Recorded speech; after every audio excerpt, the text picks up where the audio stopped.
Daily সকালবেলা তো চোখটা খুললো, এখন কি খাবি? Good morning.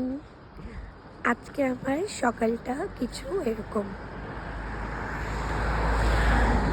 আমরা আরো উপরে যাব, তো তার আগে একটু চা।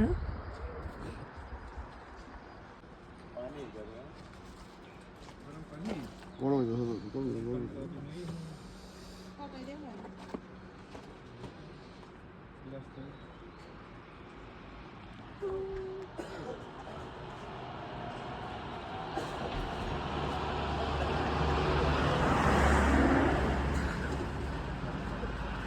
ওই ওয়াইফাইটা বানাচ্ছ কি? ভালো আছে, কিছু হয়নি, তো নয় এটা।